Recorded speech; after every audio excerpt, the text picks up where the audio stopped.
안녕하세요. 새법률 산책 김슬아입니다. 국내 자동차 2천만 대 시대. 그만큼 많은 시민들에게 운전은 일상이지만 그에 반해 도로 위의 안전은 점점 위협받고 있습니다. 난폭 운전이 끊이지 않고 있기 때문인데요. 그래서 오늘은 도로 위의 안전 이야기를 해보려고 합니다. 난폭 운전, 보복 운전을 방지하고 안전한 도로 환경을 만들기 위한 방안. 첫 코너 입법 전망대에서 생각해 봅니다. 견인차들의 난폭 운전이 도를 넘어섰습니다. 도를 넘는 보복 운전이 끊이지 않고 있습니다. 최근 사회적 문제로 떠오른 난폭 보복 운전 문제가 도로 위의 안전을 위협하고 있는데 상대편이 나한테 끼어들어서 내가 놀랬다는 이유로 계속 그 차 앞으로 확 끼어들고 칼치기로 들어가서 급정거하고 또 그 차가 피해가려면 또 앞에 또 가로막고 그러다 급브레이크 탁 잡고. 난폭 운전 외에도 음주운전, 역주행 등을 일삼는 도로 위의 무법자들. 이런 행동들은 사실 자신의 안전뿐만 아니라 다른 차량 운전자의 생명이라든지 신체 안전을 위협을 하는 것이고. 시민들이 많은 시간을 보내는 도로 위. 안전한 도로 환경 조성을 위한 법률에 대해 살펴봅니다.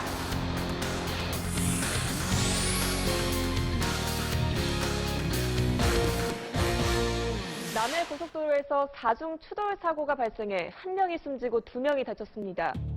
지난해 12월 남해 고속도로에서 발생한 보복 운전 사망 사고.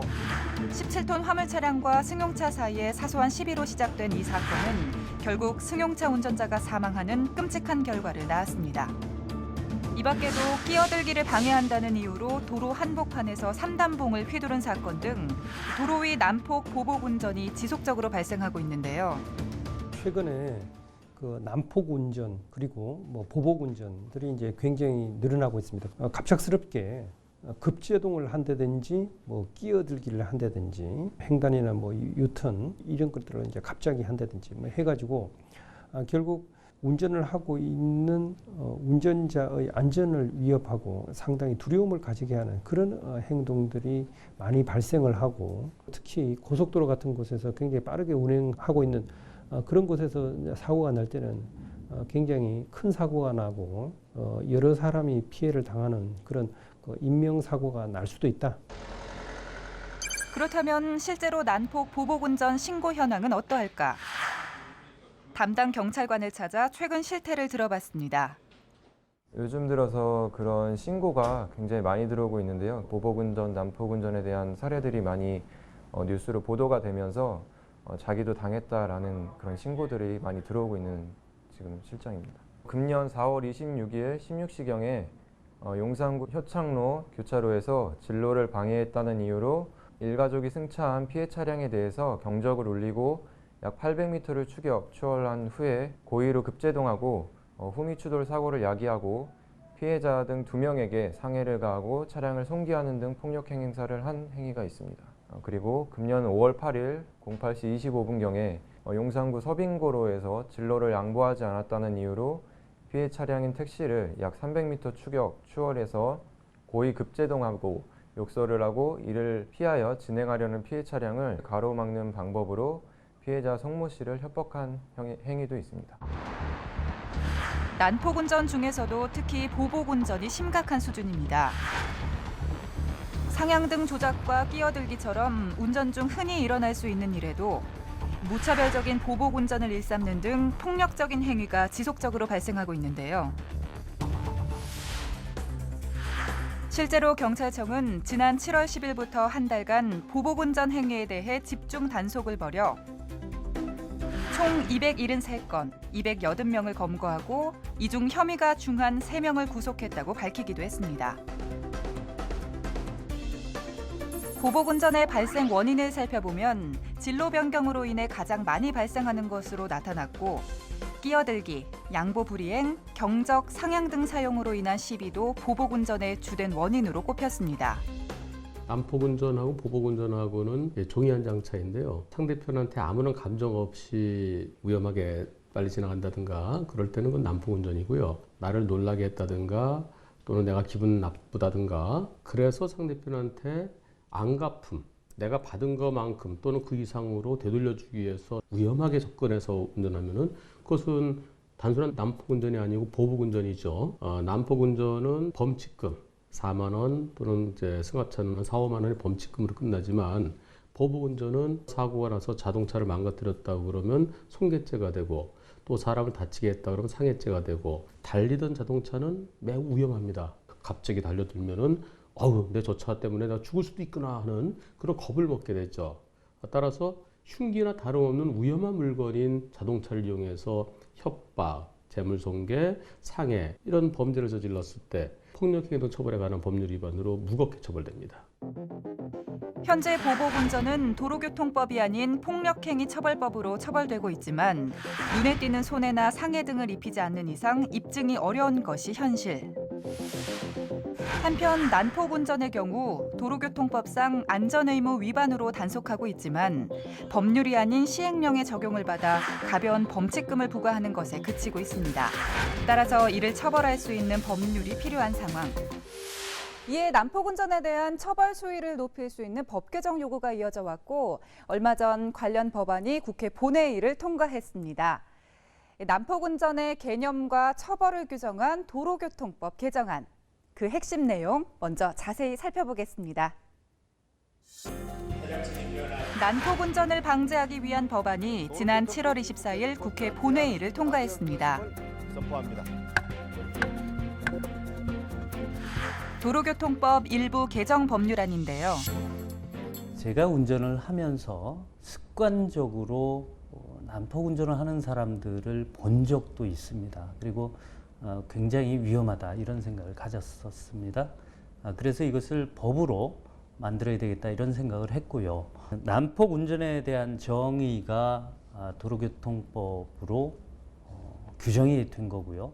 난폭운전 속에는 이제 보복운전까지 다 포함이 되는 겁니다. 그래서 법에서는 2회 이상 지속적인 행동이 나타나야 난폭운전으로 간주를 하고 있고요. 난폭운전을 처벌을 강화를 한다면 오히려 안전을 준수하게 되고 운전 약자에 대한 배려가 늘어나서 안전한 교통 문화가 될 것으로 저는 판단을 하고 있습니다.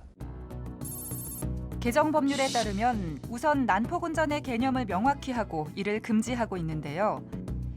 난폭운전 행위로는 신호 지시 위반, 중앙선 침범, 속도 위반, 횡단 유턴 후진 위반, 안전거리 미확보 등으로 규정하고 있습니다.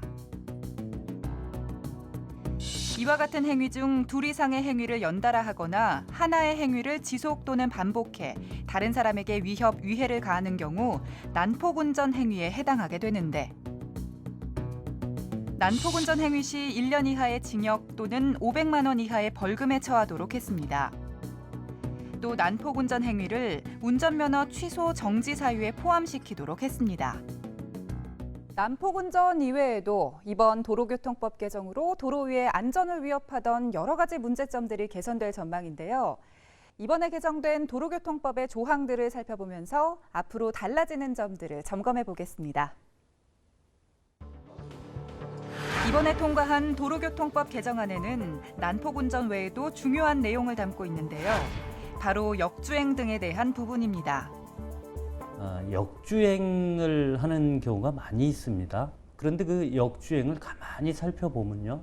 고의로 하는 경우가 상당수가 있습니다. 그것은 역주행을 하면 얻을 수 있는 이익이 크다는 얘기지요. 그동안에는 역주행을 하게 되면 7만 원 정도의 범칙금을 납부하면 그만이었습니다. 그것도 걸렸을 때 한해서지요. 그런데 지금은 이것을 100만 원 이하로 대폭 범칙금을 높였습니다. 그러니까 역주행을 하면서 얻을 수 있는 이익보다 단속됐을 때 범칙금이 훨씬 높아지기 때문에 역주행을 방지하는 효과가 있다. 그렇게 생각을 합니다.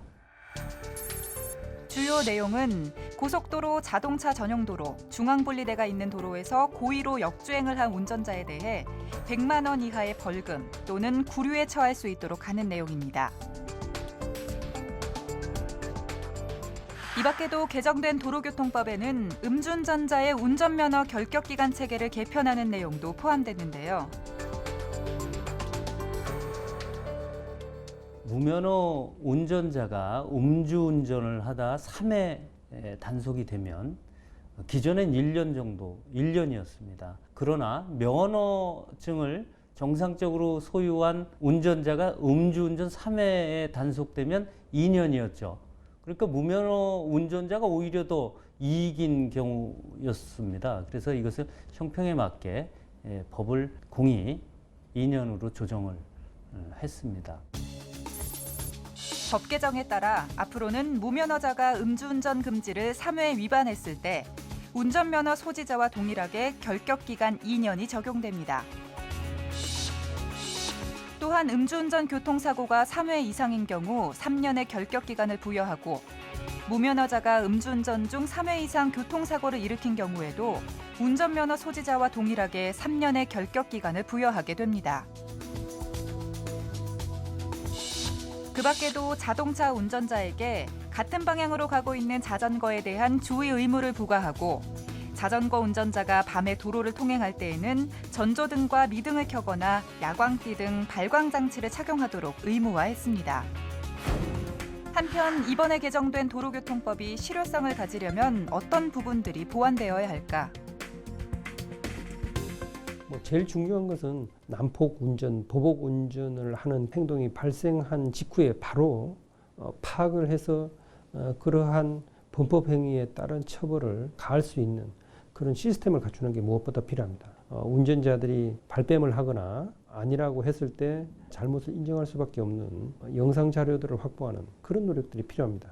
다른 차량의 운전자들이 위반 순간에 차량의 움직임을 찍은 그런 영상을 제공하면 그것을 통해서 또 이제 처벌을 할 수 있는 방법들도 있고, 뭐 고속도로라든지 도로나 상점 뭐 이런 곳에 있는 CCTV를 통해서 이제 또 그런 장면을 확보를 할 수 있습니다. 그래서 이제 그런 것들을 보다 효율적으로 뭐 수집하고 그런 자료들을 정리하고 보관할 수 있는 시스템이 필요하고, 그런 일들을 전문적으로 할 수 있는 인력과 장비들을 확보하는 게 무엇보다 필요하다고 생각합니다. 안전이 가장 우선시되어야 할 도로 위. 개정 법률의 시행으로 모든 운전자들이 안전하게 운전할 수 있는 도로 환경이 조성되길 바랍니다. 난폭 운전을 하시는 분들은 본인이 굉장히 운전을 잘하는 것으로 여기는 분들이 많습니다. 그러나 도로에서는 운전을 잘하시는 분도 계시지만 좀 서툰 분도 계시다. 그러니 서툰 분들에 대한 배려심이 선진 교통을 이루는데 가장 중요한 것 아니겠느냐, 이런 생각을 하고요. 그 다음에 제일 중요한 것이 일부러 고의로 운전을 잘 못하시는 분들은 안 계십니다. 가끔 실수를 하겠지요. 그것에 대해서 화를 내시는 운전자분들이 많이 계십니다. 우선 화를 참으셔야 경제적으로나 정신적으로나 본인에게 도움이 된다, 이런 말씀 드리면서 화 좀 조금만 참으셨으면 좋겠다, 이런 말씀 드립니다. 편리한 교통수단으로서의 자동차가 누군가에게 위협이 될 땐 흉기로 변할 수 있습니다. 따라서 난폭 보복 운전은 단순히 욱해서 발생하는 실수가 아니라 무거운 책임이 뒤따르는 범죄임을 인식해야 할 것입니다. 한편 경찰청은 차선 변경 등을 할 때 무리하게 진입하지 말고 사전에 방향 지시 등을 이용해서 다른 차량의 통행에 장애를 주지 말라는 가이드라인을 제시하기도 했는데요. 하반기에도 계속해서 난폭 보복 운전을 집중 단속할 예정이니까 이 점도 유념하시기 바랍니다. 이번 법 개정의 효과로 난폭 운전이 사라지고 누구나 운전하기 편한 안전한 도로로 거듭나길 기대해 보겠습니다.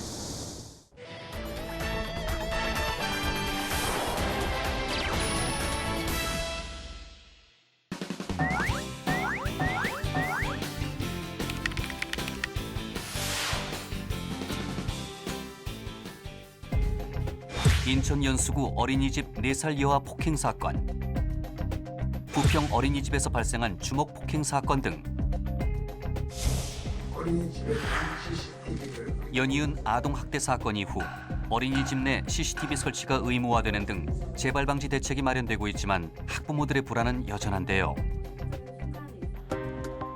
특히 특히 아이들을 직접 돌보는 보육교사의 인성과 질적 수준을 높여야 한다는 목소리가 커지고 있지만 현행법상 보건복지부령으로 정하는 보육 관련 교과목과 학점을 이수하기만 하면 보육교사 자격을 부여하고 있는 상황. 이에 새누리당 안홍준 의원이 관련 법안을 발의했습니다. 법안에서는 2, 3급 보육교사 자격을 국가시험에 합격할 경우에만 부여하도록 하는 안을 마련했는데요. 또 국가시험의 경우 보건복지부 장관이 시행하도록 하고 국가시험의 관리는 시험관리 능력이 있다고 인정되는 관계 전문기관에 위탁할 수 있도록 했습니다.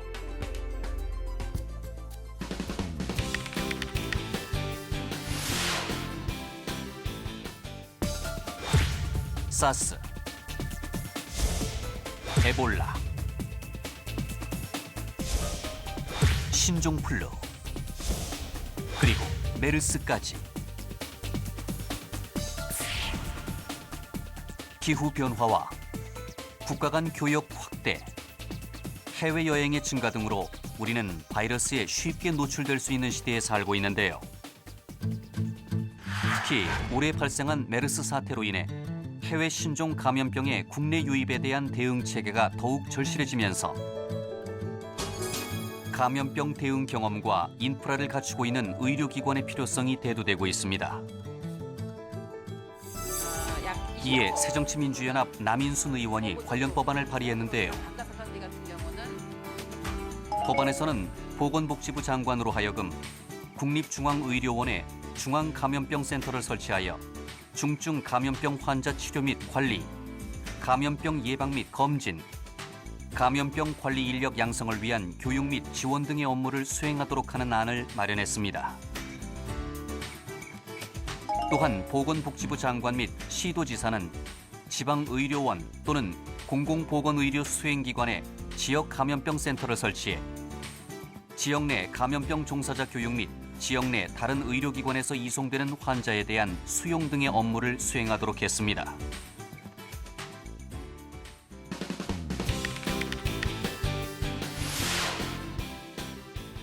일반 도로가 물론 사고 날 위험도 있긴 하지만 아무래도 고속도로보다는 속도가 덜 나고 있고 해서 경찰들이 뭐 확인할 때도 조수석이나 앞자리는 확인하는데 뒷자리는 안 하는 것도 있고 아무래도 습관이 아직 안 돼가지고 앞좌석은 항상 착용하라고 하는데 뒷좌석은 잘 말을 안 해요. 도로 위에서 치명적인 사고로 이어질 수 있는 안전띠 미착용.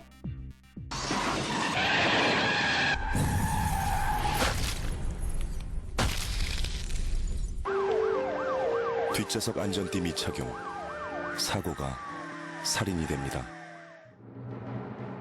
뒷좌석에서 안전띠를 착용하지 않을 경우 사망률이 9배나 높아지지만 우리나라의 뒷자리 안전띠 착용률은 22%에 불과한데요. 이에 현재 고속도로와 자동차 전용 도로에만 의무화되어 있던 전좌석 안전띠 착용을 일반 도로로 확대해야 한다는 의견이 제기되고 있습니다. 새누리당 김상민 의원이 관련법 개정안을 발의했는데요. 법안에서는 일반 도로에서도 전 좌석에서 안전띠 착용을 의무화하도록 하고 위반 시 20만 원 이하의 과태료를 부과하도록 하는 안을 마련했습니다. 다만 질병 등으로 인하여 좌석 안전띠를 매는 것이 곤란하거나 행정자치부령으로 정하는 사유가 있는 경우는 제외하도록 했습니다. 독일, 프랑스의 경우에는 뒷좌석 안전띠의 착용률이 각각 97%, 84%에 달할 정도로 높은 편인데요. 안전띠의 착용률을 높이기 위해서는 교통안전에 대한 의식 개선이 우선시되어야 하는 만큼 법적 제도의 마련과 함께 운전자와 동승자 스스로 안전띠의 중요성을 인식하고 또 착용하는 습관이 우선시되어야 할 것 같습니다. 다음은 실생활에 도움이 되는 법률 정보를 알기 쉽고 재미있게 전해드리는 새법률 생활백서 시간인데요. 오늘은 어떤 내용일지 확인해 보시죠.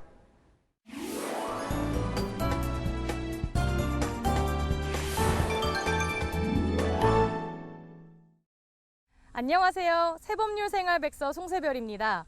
5년 사이에 귀농귀촌 인구가 11배나 증가했습니다. 그만큼 귀농귀촌 꿈꾸시는 분들 많다는 건데요. 하지만 귀농시에 가장 걱정되는 부분은 바로 자금입니다. 예비 귀농인들은 아직 농사를 짓고 있지 않기 때문에 대출에 제약이 많은데요. 이를 해소하기 위해 정부는 예비 귀농인을 위한 자금 지원을 대폭 확대했습니다. 자세한 내용 지금 함께 보시죠. 과거 현직 농어업인들에게만 지원되던 자금을 예비 농어업인들도 받게 됐는데요. 100시간의 귀농교육과 1년 이상 도시거주 후 전 세대가 농어촌으로 이주한 사람이라면 누구나 자격이 됩니다. 귀농정책자금 최대 3억 5천만 원을 포함해 최대 10억 원까지 지원되는데요. 지원 확정 대출금의 90%까지 보증 지원이 가능합니다. 제가 찾아간 곳은 경기도 이천의 한 버섯 농장입니다. 귀농 2년차를 맡고 있는 이두영 씨는 오랜 준비 끝에 작년 말 다니던 직장을 그만두고 이곳에 내려왔습니다. 사장님 안녕하세요. 네, 안녕하세요. 네, 이거 뭐예요? 예, 배지라는 건데요. 네. 여기서 버섯이 나오는 거예요. 톱밥을 이용해 총 비닐하우스 8동의 표고버섯을 재배하고 있는데요. 시설 투자가 많은 농사라 자금 압박이 컸지만 농업인에 대한 정부의 보증 지원 자금이 큰 도움이 됐습니다. 귀농하시려면 땅도 필요하고 시설도 필요한데 귀농 자금은 어떻게 지원받으셨어요? 토지를 처음에 제가 집안의 도움을 좀 받아서 매입을 하게 됐고요. 그 비용은 자부담으로 한 1억 2,600 이상 들어갔고요. 현재 또 제가 이제 버섯을 지금 한 달 정도 출하를 했어요. 가락동시장에 출하를 해서 그 근거 실적을 통해서 이제 농업인 신분으로 해서 운전 자금 대출을 1억 7천 또 받아서 진행을 하고 있는 중입니다.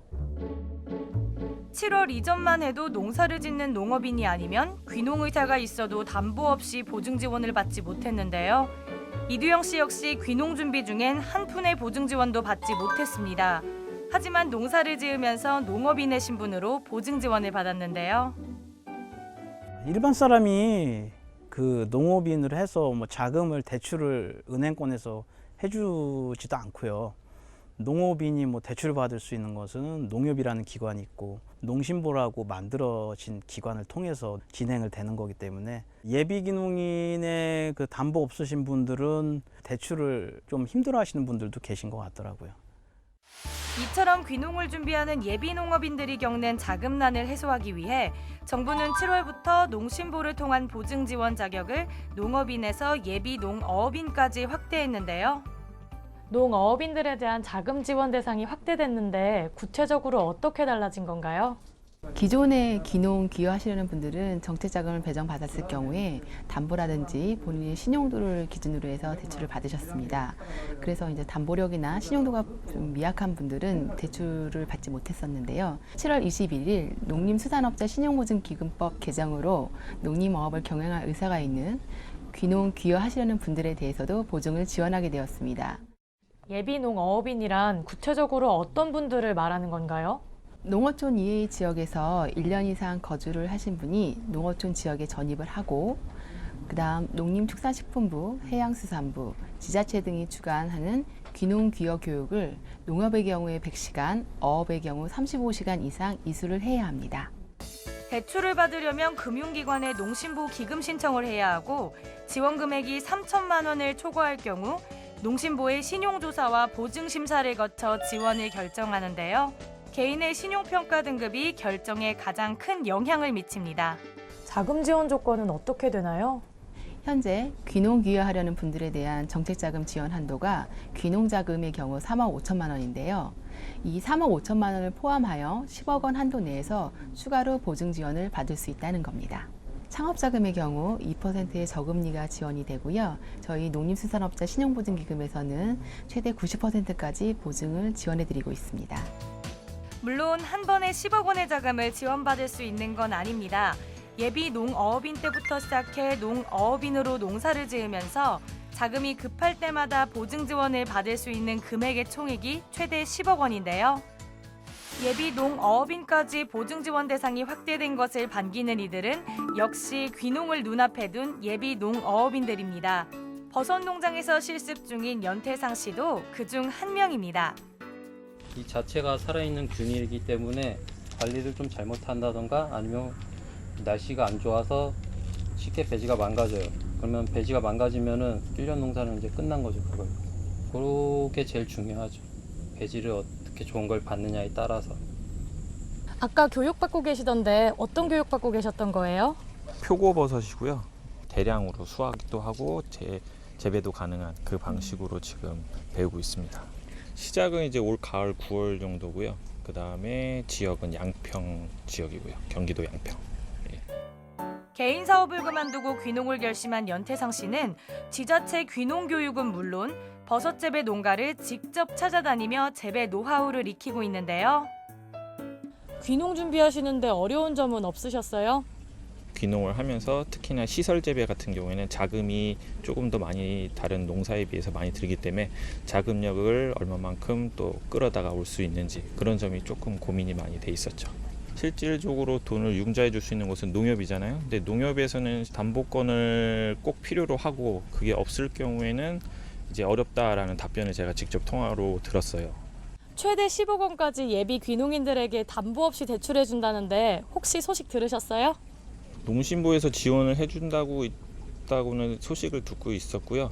귀농을 하는 데 있어서 기존의 농협 같은 곳에서 많이 담보를 잡고 그 조건으로 해서 이제 귀농 지원금을 이제 융자를 해줬던 부분이 있었는데 아무래도 농심부에서 그렇게 지원을 크게 해주면서 귀농인 앞으로 예비 귀농인에게도 그런 식으로 하게 해준다면은 많은 도움이 되겠죠. 연태상 씨 역시 시설 자금은 농심부에 보증 지원을 신청해 볼 예정인데요. 신청 후 20일 이내에 지원 여부를 통보받을 수 있습니다. 이번 예비 농어업인 자금 지원 확대로 기대되는 효과가 있을까요? 농림수산업자 신용보증기금의 보증을 통해 정책자금을 원활히 지원받아 귀농 귀화하려는 분들이 성공적인 정착을 도울 수 있고 농업, 농어촌 발전에 크게 기여할 것으로 예상됩니다. 예비 농어업인에 대한 자금 지원 확대로 보다 많은 귀농인들이 농어촌에서 제2의 인생을 꿈꿀 수 있기를 바랍니다. 귀농을 준비하고 있는 분들에게는 참 반가운 소식이지만 시행된 지 한 달여밖에 안 돼서 아직 생소한 분들이 많을 텐데요. 자세한 사항은 농심부 관할 지역센터로 문의하시면 안내받을 수 있습니다. 다만 예비 귀농업인의 자격은 일정 시간의 귀농 교육을 이수하고 더불어서 전 가족이 읍면 단위의 농어촌 지역에 이주를 한 분들이어야 한다는 점 명심하시기 바랍니다. 새법률 산책 오늘 준비한 내용은 여기까지입니다. 저희는 다음 주에도 알찬 법률 정보 가지고 찾아오겠습니다. 함께해 주신 여러분 고맙습니다.